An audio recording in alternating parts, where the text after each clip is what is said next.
Assalamualaikum warahmatullahi wabarakatuh. Puji dan syukur marilah kita panjatkan kehadirat Allah Subhanahu wa taala. Salawat beserta salam tak lupa kita sampaikan kepada Nabi Muhammad SAW.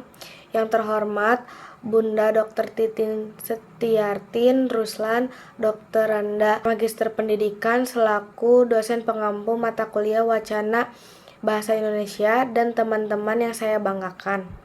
Perkenalkan, nama saya Sailanesha Kamila dengan NPM 2221-21102 selaku moderator kelompok 5. Adapun anggota kelompok yang akan melakukan presentasi yaitu Gina Amelia dengan NPM 2221-21116, Ripa Fauzia Salma dengan NPM 2221-21138, dan yang terakhir Dinda Nurfirda Febrianti dengan NPM 2221-21146. Pada kesempatan kali ini kami dari kelompok 5 akan mempresentasikan materi mengenai wacana dalam tataran linguistik dan keterampilan berbahasa. Baik, saya persilakan kepada pemateri pertama. Baik, terima kasih kepada moderator yang telah mempersilakan saya untuk memaparkan materi pertama. Di sini saya akan memaparkan materi terkait pengertian wacana dalam tataran linguistik serta sudut pandang wacana dalam tataran linguistik. Seperti yang telah diketahui sebelumnya, bahwa wacana ini memiliki beragam pandangan dari para ahli dan itu telah dibahas oleh kelompok sebelumnya. Namun di sini saya akan membahas mengenai pengertian wacana dalam tataran linguistik.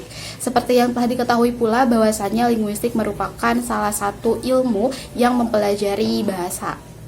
Dan wacana termasuk ke dalam cabang ilmu dari linguistik teoretis. Nah, dalam linguistik, wacana ini merupakan bagian dari pragmatik dengan ruang lingkup kajian yang lebih luas dibandingkan dengan klausa dan kalimat. Nah, selain pada kajian-kajian linguistik, wacana juga sering digunakan pada bidang-bidang lain seperti bidang pendidikan, filsafat, bahasa, dan lain sebagainya.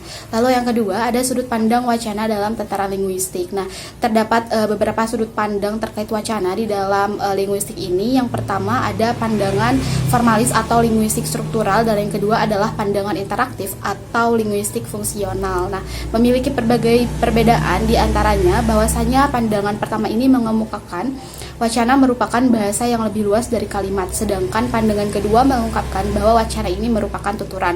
Nah, kenapa perbedaan tersebut bisa diperoleh?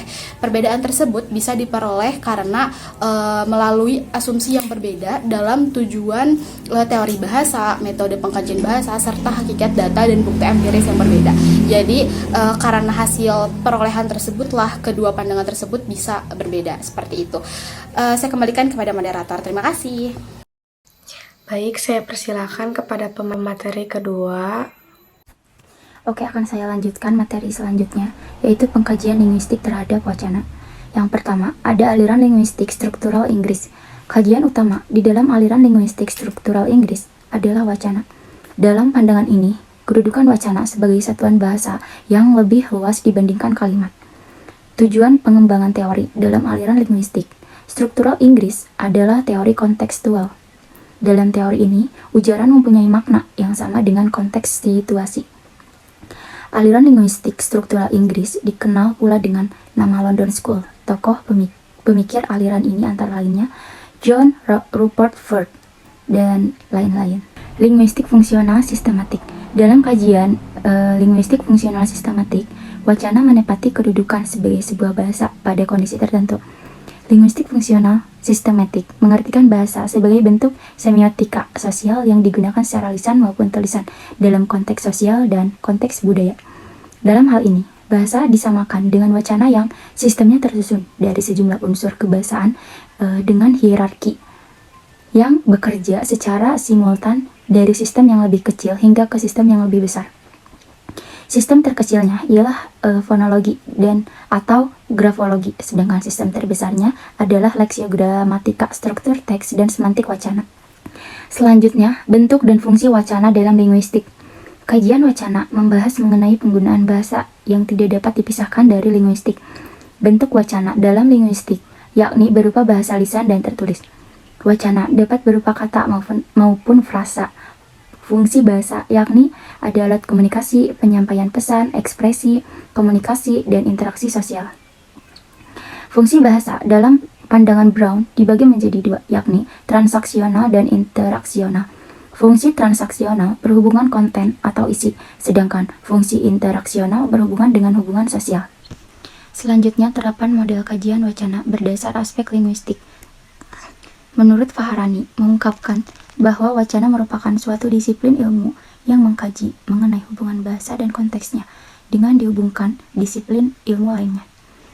Dalam hubungannya, dalam linguistik, wacana dapat berhubungan dengan bidang ilmu. Yang pertama, wacana dengan fonologi, yaitu bunyi-bunyi bahasa. Yang kedua, wacana dengan morfologi, yaitu seluk-beluk morfem dan penggabungannya untuk membentuk satuan lingual atau asal kata.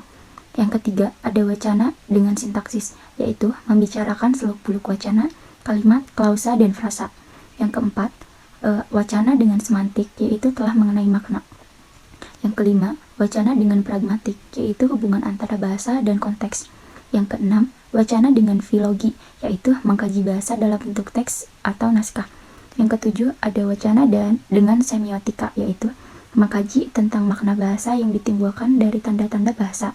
Dan yang terakhir, wacana dengan psikolinguistik, yaitu mengenai bagaimana penggunaan bahasa dan perolehan bahasa oleh manusia. Terima kasih, saya kembalikan kepada moderator. Baik, saya persilakan kepada pemateri ketiga. Baik, terima kasih kepada moderator yang telah mempersilahkan saya untuk melanjutkan pematerian. Jikalau tadi sudah dibahas mengenai wacana dalam tataran linguistik, selanjutnya saya akan membahas mengenai wacana dalam keterampilan berbahasa.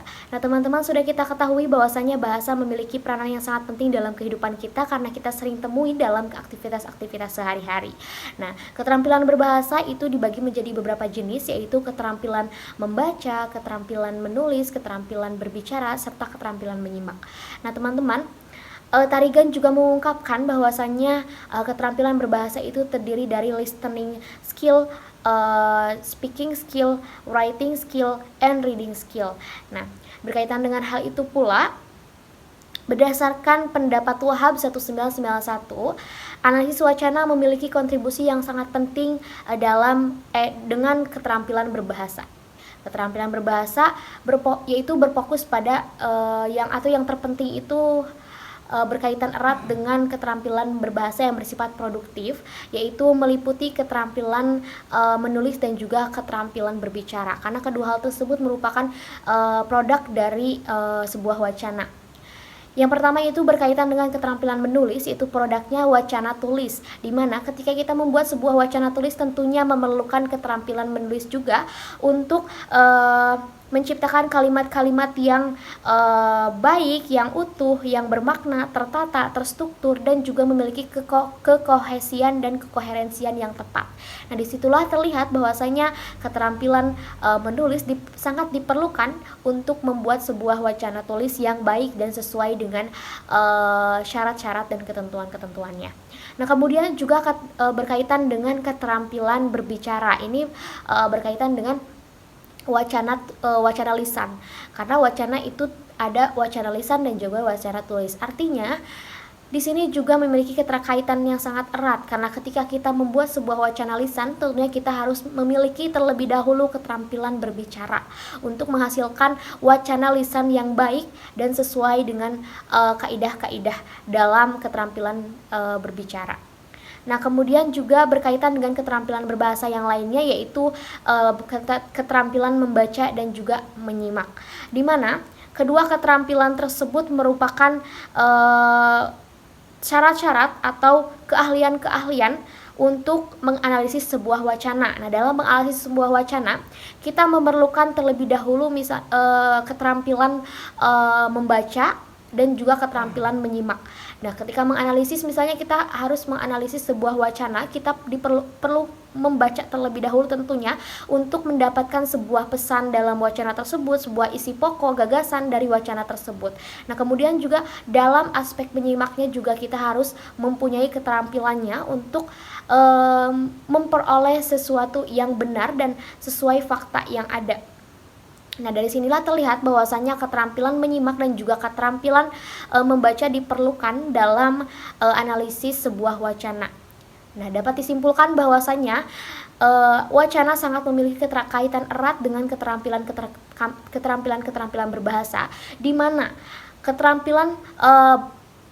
Keterampilan menulis dan juga keterampilan berbicara merupakan produk dari wacana, yaitu wacana tulis dan wacana lisan. Sedangkan keterampilan membaca dan menyimak merupakan salah satu syarat atau keahlian yang harus dimiliki untuk menganalisis sebuah wacana. Sekian yang dapat saya sampaikan, saya kembalikan kepada moderator. Baik teman-teman, presentasi kali ini saya akhiri. Izinkan saya selaku moderator untuk menyimpulkan presentasi pada kali ini. Wacana termasuk cabang keilmuan dari linguistik teoretis. Dalam linguistik, wacana merupakan bagian dari pragmatik dengan ruang lingkup kajian yang lebih luas dibandingkan dengan klausa dan kalimat. Pada kajian-kajian linguistik, istilah wacana juga banyak digunakan pada bidang pendidikan bahasa, filsafat, dan sosiologi. Wacana di dalam linguistik dapat dipandang dari dua sudut pandang yang berbeda. Adanya perbedaan pandangan ini merupakan akibat dari perbedaan asumsi terhadap hakikat umum dari linguistik. Pengajian linguistik ada beberapa poin, yaitu yang pertama, aliran linguistik struktural Inggris, yang kedua, linguistik fungsional sistemik, yang ketiga, bentuk dan fungsi wacana dalam linguistik. Bahasa merupakan hal yang penting bagi manusia sehingga bahasa tidak henti-hentinya dibicarakan. Analisis wacana ialah kajian yang meneliti atau menganalisis bahasa secara ilmiah dan dapat berbentuk lisan maupun tulisan. Dalam wacana, keterampilan membaca juga mempunyai peranannya. Kemampuan membaca, terutama kemampuan pemahaman bacaan, tidak dapat dipisahkan dari kemampuan memahami struktur teks atau wacana.